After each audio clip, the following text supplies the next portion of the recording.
अमिताभ बच्चन, जिन्हें आज शायद ही कोई होगा जो नहीं जानता होगा, जिन्हें सदी के महानायक के रूप में जाना जाता है। अमिताभ बच्चन का जन्म 11 अक्टूबर 1942 को उत्तर प्रदेश के इलाहाबाद में हुआ था।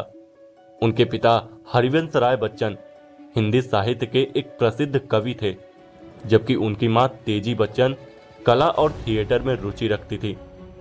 बचपन से ही अमिताभ बच्चन पर उनके माता पिता का गहरा प्रभाव था। खासकर उनके पिता से उन्होंने जीवन की गहरी समझ ली। अमिताभ बच्चन ने शिक्षा पूरी करने के बाद फिल्म में कदम रखने का फैसला किया।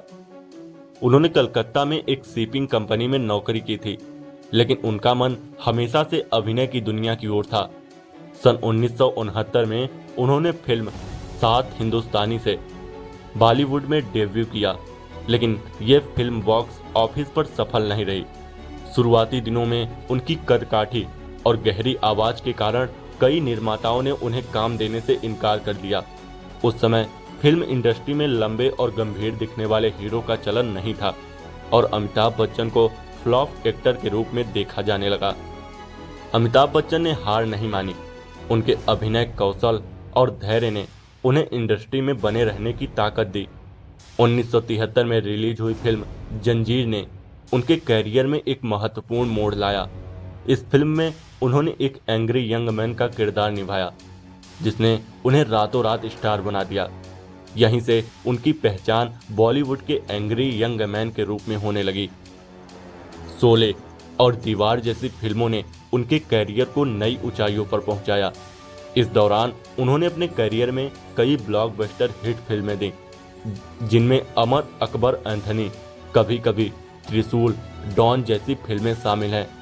अमिताभ की एक्टिंग का करिश्मा दर्शकों को दीवाना बना चुका था और वो भारतीय सिनेमा के सबसे बड़े स्टार बन गए थे।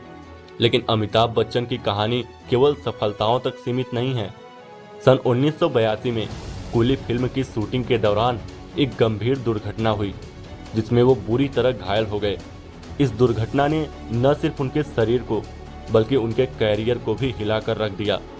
अमिताभ को लंबा इलाज करना पड़ा और कई लोगों को लगा कि उनका कैरियर अब खत्म हो जाएगा, लेकिन उनका जज्बा और दर्शकों की दुआओं ने उन्हें ठीक कर दिया और कुछ समय बाद वो फिर से फिल्मों में लौट आए। 1990 के दशक में अमिताभ ने राजनीति में भी कदम रखा, लेकिन ये सफर उनके लिए ज्यादा सफल नहीं रहा। वो 1984 में इलाहाबाद से सांसद चुने गए, लेकिन 3 साल बाद राजनीति छोड़ दी। 1999 और 2000 के दशक में अमिताभ बच्चन को अपने जीवन के सबसे कठिन दौर से गुजरना पड़ा।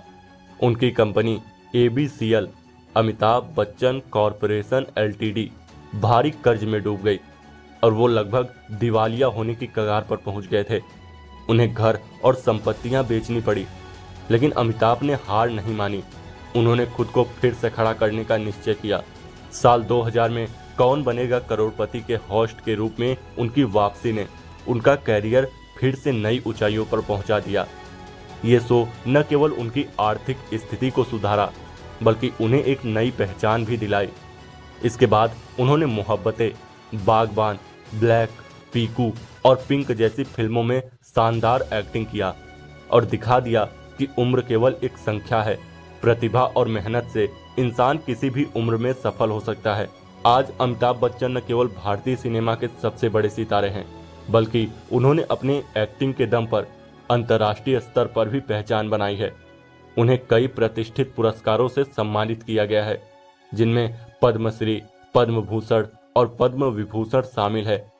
उनका सफर ये साबित करता है कि जीवन में कितनी भी मुश्किलें क्यों ना आए, मेहनत, धैर्य और आत्मविश्वास से हर बाधा को पार किया जा सकता है। अमिताभ बच्चन की कहानी उन सभी के लिए प्रेरणा है जो जीवन में कठिनाइयों से जूझ रहे हैं। उनकी सफलता का रहस्य केवल उनकी प्रतिभा में नहीं, बल्कि उनके अडिग संकल्प, संघर्षों का सामना